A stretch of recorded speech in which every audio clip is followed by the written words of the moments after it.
Hello, welcome friends.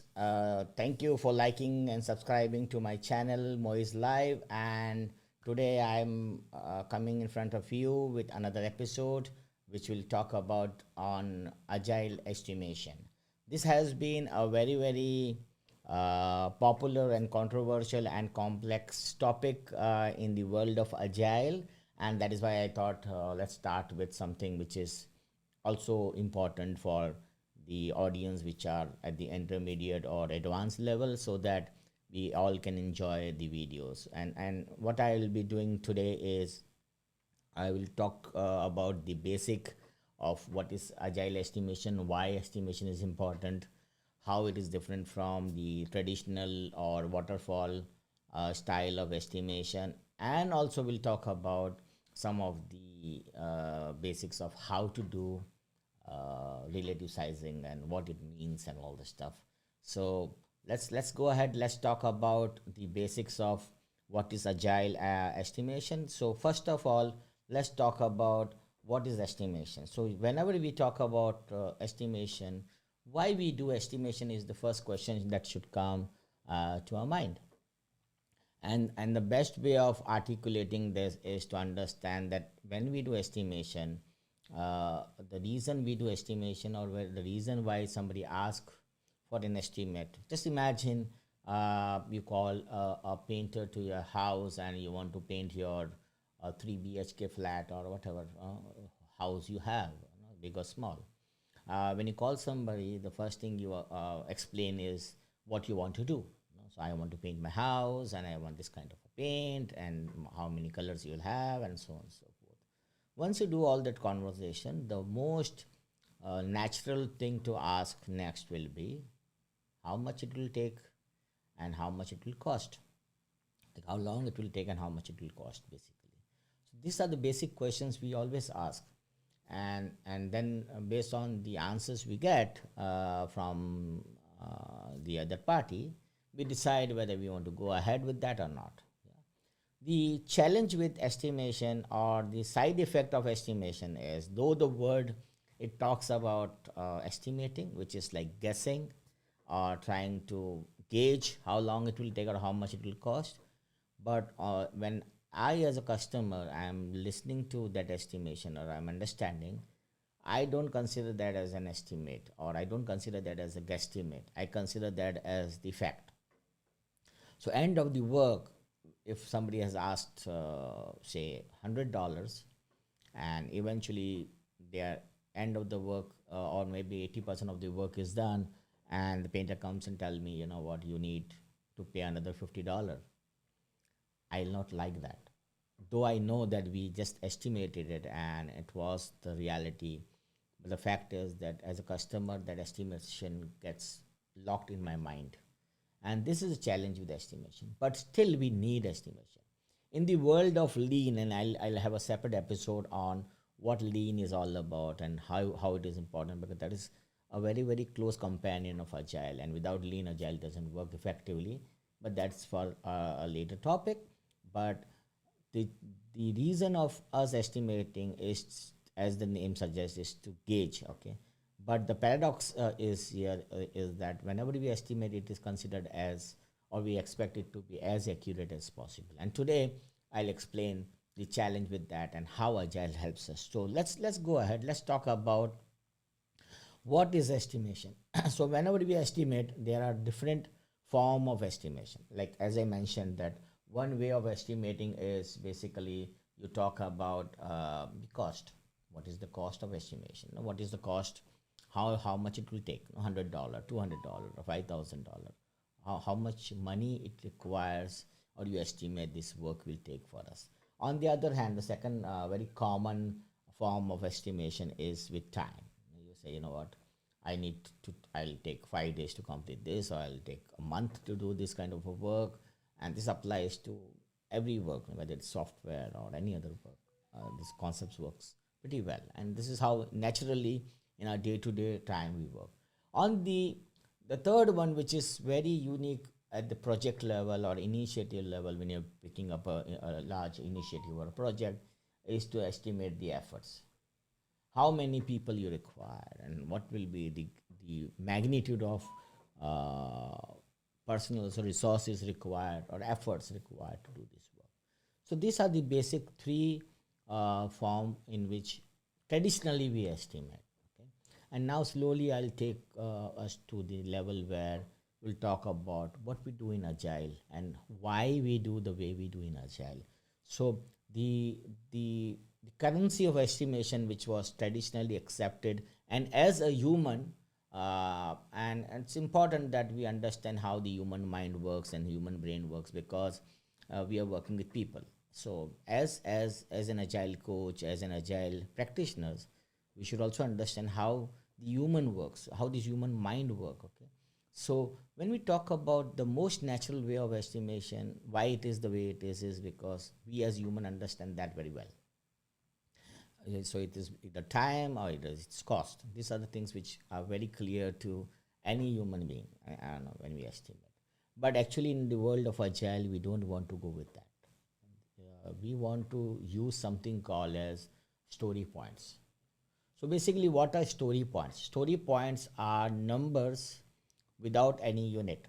For example, when I say that this work will take a three-story point, it means doesn't mean that it will take 3 days.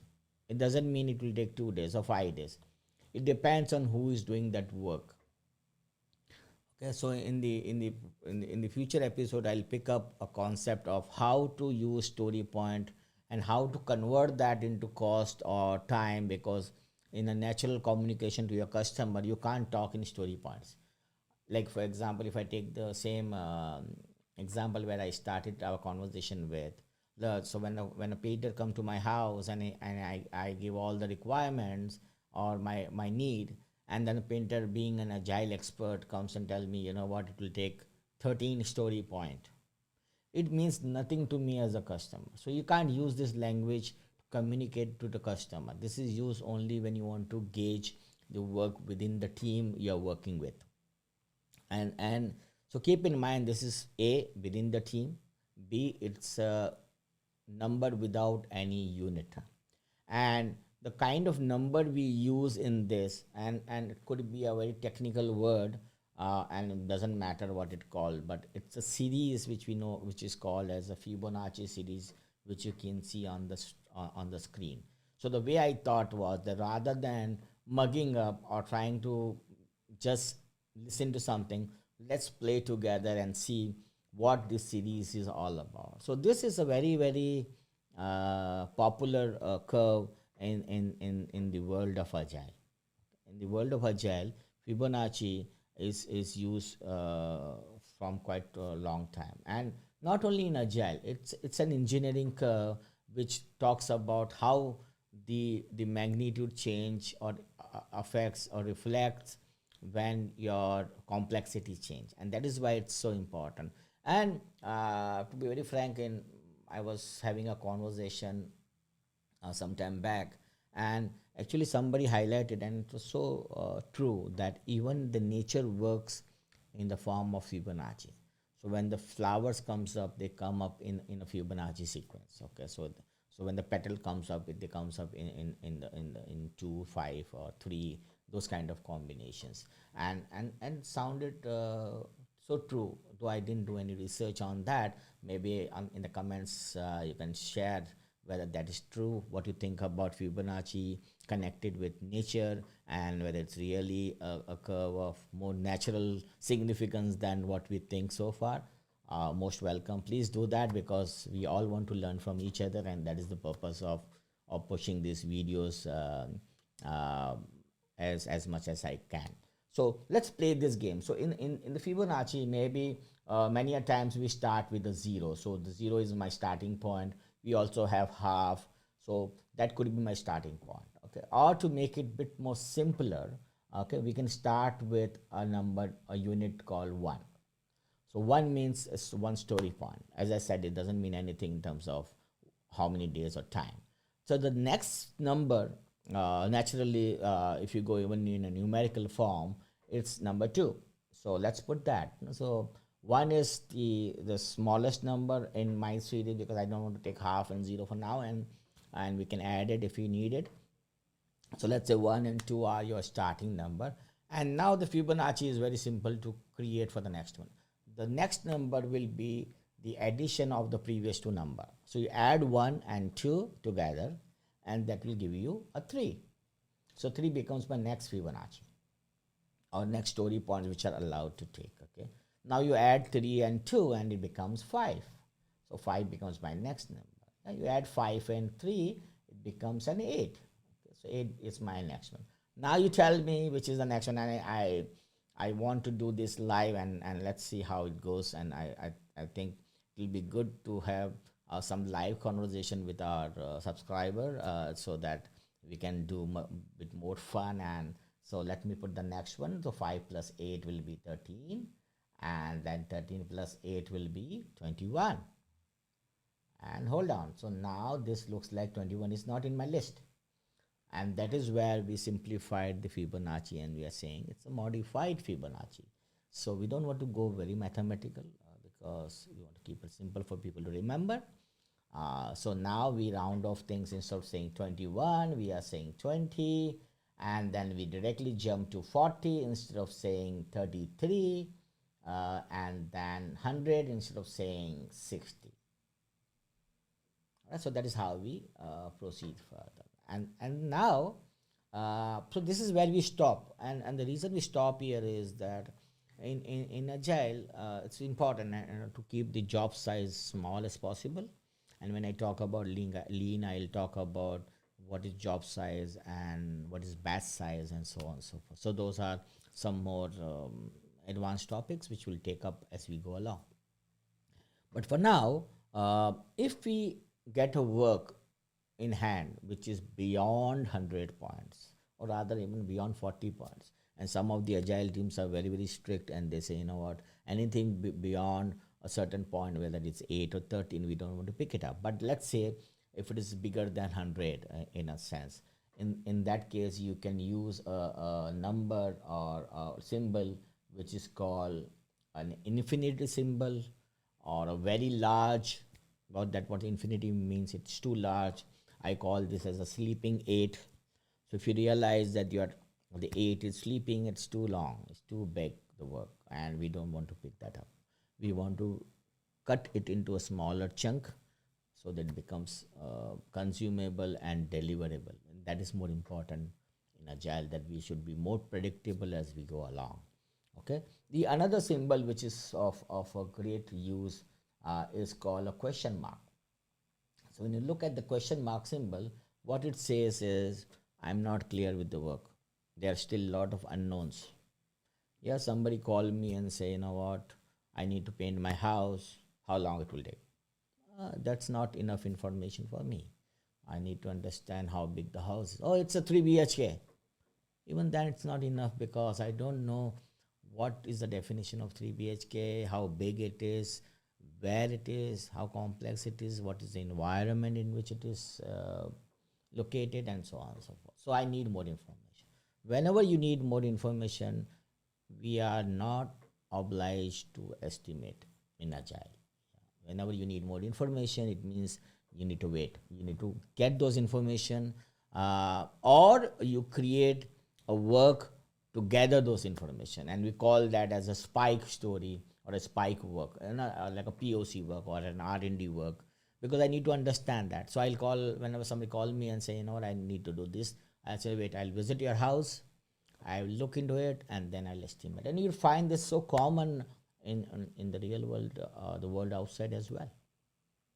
So these are the kind of symbols available. So keep in mind how to create Fibonacci series and what is the definition of that. And over time, if you don't know this number, I'm sure you might be knowing all this, but if you don't know this, you can do it yourself as well.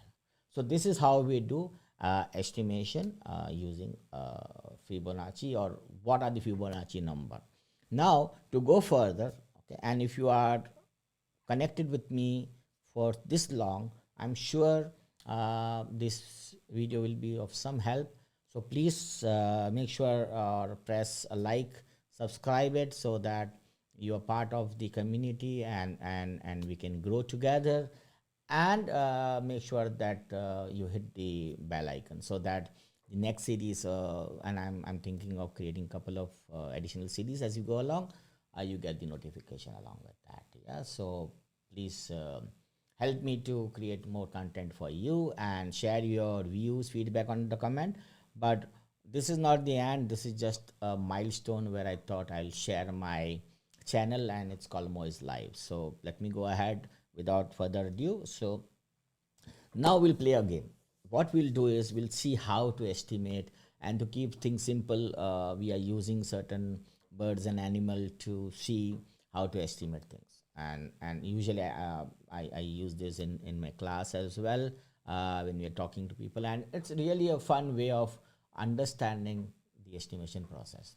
So whenever you start estimation, we call this as a relative estimate. When you say relative estimate, you're comparing two things to estimate, and that's how we do even in our natural world.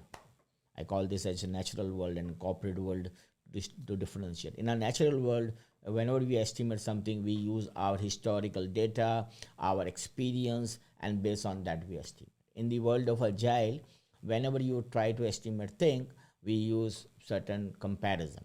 We compare the volume of the work you're doing, we compare the complexity of the work with the earlier work you have done. Yeah, we compare the knowledge, how much you know about the work, and the uncertainty or the risk involved. If the risks are higher, probably the estimation may go high. But for today, we'll keep it simple. We'll compare the size in terms of the weight of the animal, or the how much mass it holds. So within all these animals and bird, let's find out the smallest one first. It's an easier way of doing estimation many a time.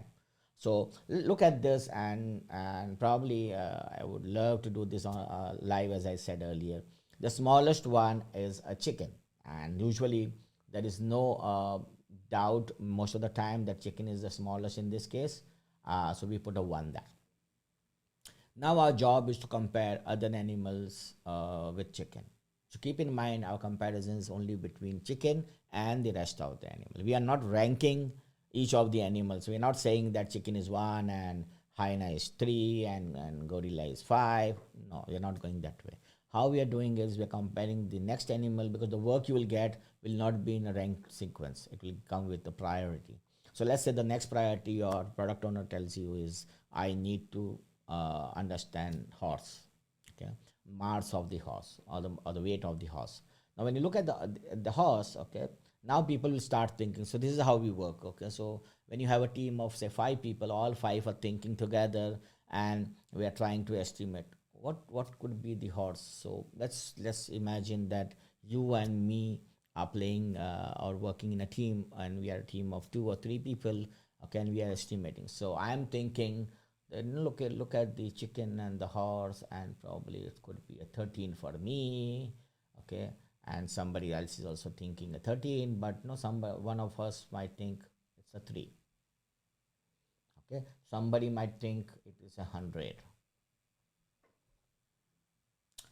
Now what we do is we try to see the range and start having a conversation, and that's important, as I talked about in the previous episode, where interpersonal and individual is more important than process. It's not an estimation process we're talking about. We're talking about conversation amongst us. So we'll ask, why you think it's 3? Oh no, because it is like not very big. It's a small horse. It's a toy horse. So I think it's 3 is enough as compared to chicken. No, it's not a toy horse. The PA will say, we are talking about the real horse. And okay, so why 100? We'll ask somebody else who gave us 100. Because I think that horse is very complex. It's big. It is not as manageable as chicken. I feel 100 is the right number. Okay, and those conversations we have, and after the conversation, after the understanding, we do a re-estimate, and probably the person who said 100 might think, oh yeah, right, no, it's not as complex as we were thinking, and the person who said 3 said, no, it's not that big a number. Okay, so I think it's not that bad. Let's keep it, sorry, so let's bring it back, and then we re-estimate, and the team decides to keep it as 20. Sorry for things moving, because I want to keep it as natural, and not a video where we don't have interactions. So this is how we estimate. Okay. Now think about elephant. Okay. So I'll stop there probably after that. So think about elephant. How big the elephant is. Now people, when they start talking about that, I have seen most of the time people will gravitate towards 40 or 100, and many of us will say, no, what's 100? Because that's the maximum number available. And somebody out of fun will say it's a 8 or 13. But keeping reality in mind, 40 and 100 will be the most likely number coming up for elephant. But in reality, elephant is like thousands of kg as compared to chicken. If you compare, it's a big number. It's that very large number. Even horse is large in that case, right? So when you look at the elephant and say, no, it's huge, this is where you should be using this sleeping aid and say, guys, it's too big. It's too big a number for me to estimate, too big a work for me to estimate. Please slice it. So we have a slang kind of. No, we don't want to bring elephant into the sprints. But if you bring the work like elephant into your iteration or sprint, you will not complete, and you will realize that moves from iteration to iteration, week after week, and we are struggling and getting frustrated that why we are not able to estimate clearly or why we are not able to complete. In the world of agile, or as a human, as I started my conversation, as a human, we always think and we can estimate only small thing. If I ask somebody, can you plan for 3 years ahead? It's difficult. Can you plan for next week? Probably yes. Yeah. Can you estimate a small work or a manageable size work? The answer is yes. Yeah. Can you estimate your 3 days vacation? Yes. Can you estimate your 40 days vacation? Probably it's challenging. You have to be a bit more flexible there. And this is what estimation I wanted to share with you. This is how we do it. It's a group activity. We want everybody to participate. Conversation is more important than anything else. Yeah, so if you like this, make sure that you stay along with me for the upcoming sessions. And I know this is slightly a longer video, but the fact is that my video will increase in size and length over time as we go into more and more advanced topic, and that is what I wanted to do eventually. So thank you very much, and see you in my next episode.